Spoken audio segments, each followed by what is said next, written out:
Twisting plant or animal fibers into yarn dates back to ancient times, when people fashioned primitive spindles out of sticks. Around 500 BC, the spinning wheel was born in India.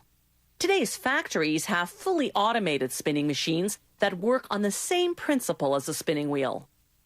This is a 2-ply commercial yarn, the kind factories use to weave fabric for making jeans and tops.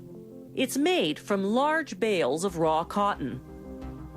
Cotton comes from a plant, so naturally some leaves and stems are mixed in with the cotton fibers. To remove them, the first machine passes over the bales and removes a 5-millimeter layer of cotton,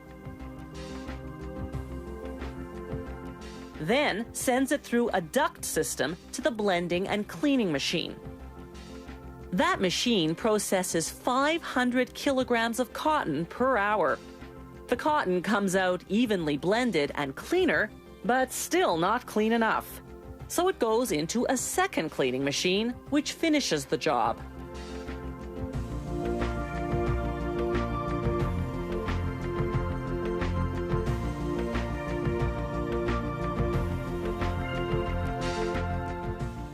Now the cotton goes through what's called a carding machine. It has huge rollers with wire teeth. They comb out the tangled fibers and line them up in parallel rows. The machine also discards any fibers that are too short to process. Next stop, the coiler. This device takes the rows of fibers and forms them into a thick and loose first stage yarn called sliver.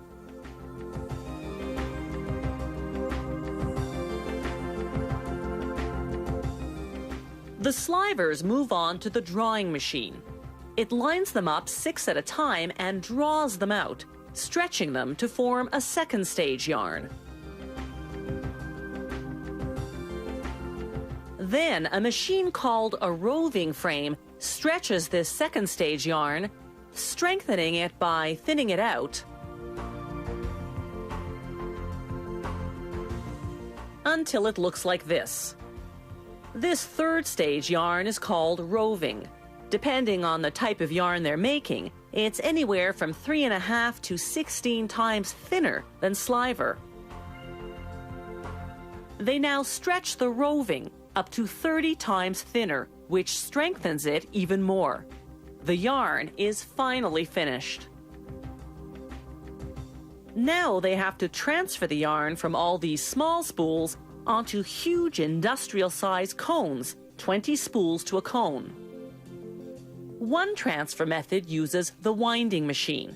It winds the yarn from the first spool onto the cone. Then it automatically takes the back end of that yarn and attaches it with a knot to the front end of yarn from the next spool. It winds it onto the cone, then attaches the back end to the front end from the next spool, and so on. As each spool empties, the machine automatically discards it.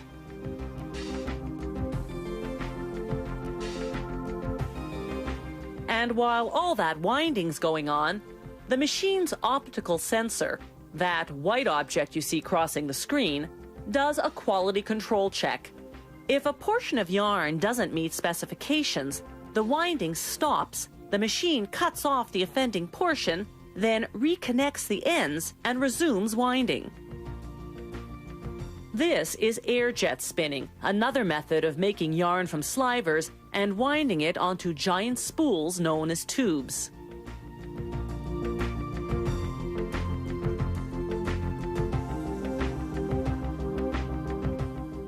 A suction tube grabs the front end of one spool and connects it to the back end of the previous one, again with a tiny knot. Before fully automated machines like this were invented 50 years ago, all that knotting had to be done by hand. The thin finished yarn is 200 times lighter than the thick first stage yarn that came out of the carding machine. From start to finish, spinning this yarn has taken 48 hours.